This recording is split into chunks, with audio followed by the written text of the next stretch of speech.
Hey, cool teachers, we're back. It's after school. Thanks for hanging out with us. Oh, wow. What a day. Yeah, no kidding. Yeah, and the coach is back with us. Hey, coach. We've got him for a few minutes. He's got to go coach something. Some kids have to climb a rope or Got to coach something. run wind sprints or I don't even know.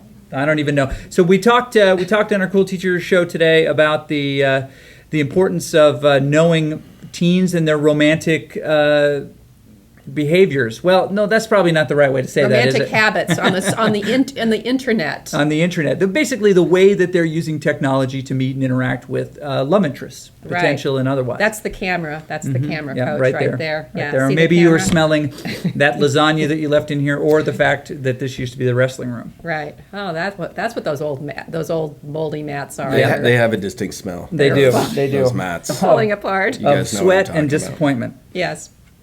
All right.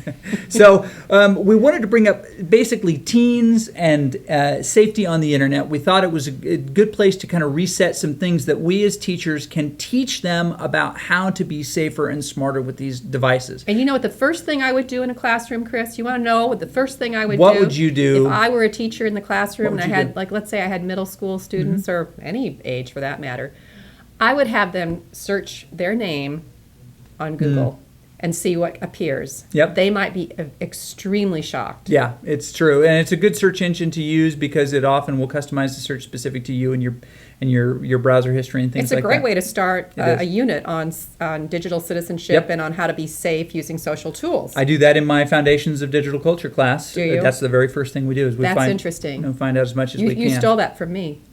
You must have. Or yeah. maybe it was the other way around. Oh, yeah. Since Yeah, I've been doing right. that Mhm. for a Okay. while. Well, so these tips are things that will help keep students safe. We know that, especially with electronic devices, sexual addiction is one of the biggest problems. It's now eclipsed alcohol and drug addiction in teens, and as far as the number of students that are entering treatment for this and who It's a serious thing. it's a serious thing. So we've got a responsibility to, in the small windows that we have them, to remind them of things that they're probably hearing other places, but maybe not.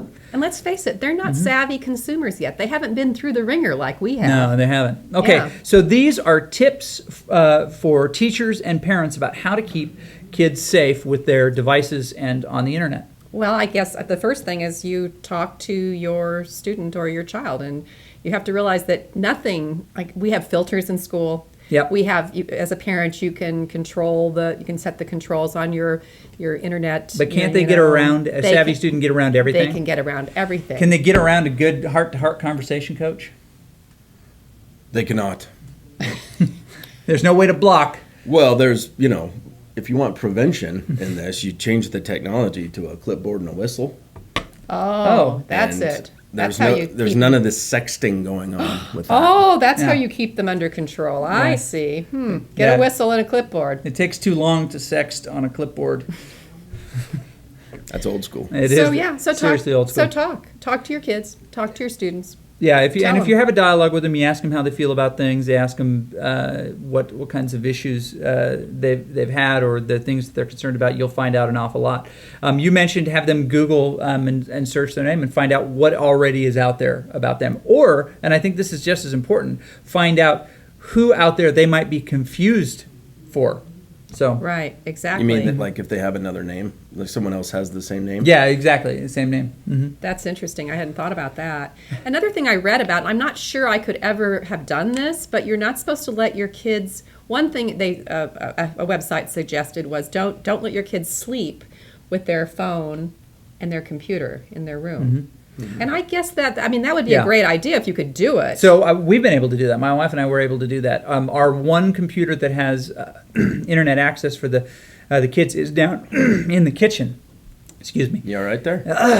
I'm choked up. He's got a No. little something. But it's down in the kitchen, and the screen always facing out. Yeah, So yeah. all of us are kind of regulated You can in that see way. it, you can but the see rule it. is that the internet doesn't leave public spaces. There's nothing that you'll need to communicate privately if you're doing it correctly, and we've had a lot of success with it. Well, that's good to know. So if you I can mean, do there was plenty of complaining in the beginning. Oh, yeah. What? But what if I and my Yeah, friends? right, and, yeah, right. No, it's cool. You can come down here and use it. Right. That's a good idea. All right. Well, how about tips for teens? What about what can we tell teens Right. do. Okay, so here's the idea. They're sitting in your classroom and you've got an opportunity to impart some wisdom on them. And I've seen teachers do this in the following way. Say, okay, keep it clean, but if I make a suggestion here and you've got an experience that supports that, share it with us. And so it's like a big group discussion. So the Yeah. first one is, don't randomly accept everyone's friend request. Right. And when you do that, you give them access to your to a direct line of communication with you and to see who you're communicating with. So it's not just about your safety; it's about the safety of your friends. I hadn't thought about that. Yeah. And So so, the- if you bring it up that way, it maybe makes them feel a little bit more responsible. Yeah, Maybe. exactly. That you're protecting other people in the process. So a lot Good of tip. folks, Good tip. a lot of folks and kids as well are far more likely to follow advice if it benefits somebody else, where they can actually serve somebody else. Then often well, I don't need that, but, Right, yeah. but my friend certainly does. Right. Wow. I like that idea. Another piece of advice was to clean up your profile and remove any pictures that might be misconstrued or provocative or just something that you could get picked on. Do you do that with your players, coach? Do you tell them There's a bunch of weirdos out there. they got to lock it down? Yeah, there are. Lock it down. That's great, Coach. How about sexting?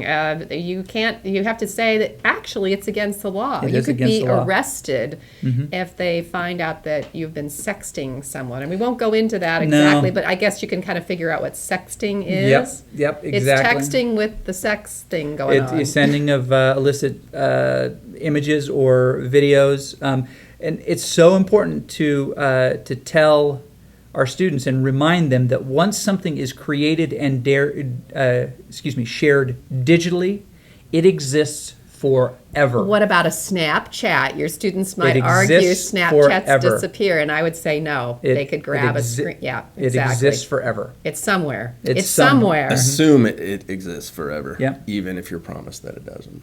Yep, that's a Yeah. really good way to say that. I like that. That's Okay. really great, Coach. Report any junk that you see, any nude pictures, any provocative images. Save it on your phone and show it to your teacher or your parents so that they can track that person down. Yeah. Don't delete it. Yeah. Save it and Save show it. it to an adult, a responsible adult who Yep. will help you. And how about be wary of consumer anything online? Just be skeptical of almost anything you see. I mean, you know how these browsers have these, if you inadvertently kind of run your mouse across an ad or something, and then you'll have a pop-up and you don't even know how that appeared, and then it's something bad, like they say, oh, download this, your computer has a virus, and then the minute you do that, they're in your computer. And teach students how to turn on Safe Search and those advanced features that all browsers have now that prevent that material from coming to you. It's all out there. It's easy to find, and we can take steps and teach them how to take steps to make sure that it doesn't show up. This is information that I think is really valuable for them to have, and not for us to just take ownership of and say, well, our school system will block this and block this and Right. block this. They need to know how to deal with this when they encounter it. And honestly, if they've never thought about their plan for how they're going to deal with something when it comes up, the likelihood of them reacting the way that they might when they're thinking about it conscientiously and talking about it is probably different, you know. Whether even if they just kind of linger on it for a moment, those are the seeds that kind of start that need. And it really boils An down to the addiction. fact that we need to recognize that our students, although they are great consumers of these wonderful little devices, they don't know everything about it. In fact, they're just babes, Yeah. babes in the woods. That's not a thing, is it? That's a Babes- song. Babes in the no. Yeah, it is an old song. Is it really? Babes in the woods. Babes in the woods, poor babes in the woods. Whoa, Oh, Have you not wow. heard that I've song? never heard that Never song. heard it either. Well, That's a see? good song. Oh, wow. Wow. Was That's that cool. More on that next time. Yeah, One exactly. that you guys sung at the lumberjack camp on the campfire. It's an old one. It's an Wow. old one. Coach, what internet browser do you use? Well, back in the day, it was. Whoa, whoa, whoa, whoa! We don't throw that kind of language out about. Yeah, that's Whoa. bad. That's bad. Yeah, That we're gonna have to cut that. That's definitely. a bleeper. Yeah. What do you use now? Clipboard. Clipboard. Clipboard is your browser.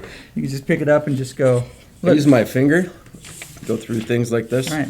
And Look, and each You wet page your finger? loads automatically, Look at that. It does. instantly. Each page Well, loads. I think Instant Coach, load. Yeah. has a great browser there. That's a nice. This has browser. been like information calisthenics. Has it? Yeah. Information overload, maybe. This, to work it out. So why are my glutes prepare. burning? Is that why? I don't know. Okay. That's something else. Oh, get that taken care of. Thanks for joining us on this episode of Cool Teacher Extracurricular. Hopefully this has been meaningful to you. If you've got some additional ideas that we can share with the community, throw them in the comments down below. We would love to hear Yeah. them. How do you teach your students digital citizenship? How Yeah. do you help keep them safe on Or the internet? parents, what are some of the other steps that you do? We put our computer in the kitchen, and but what do you do?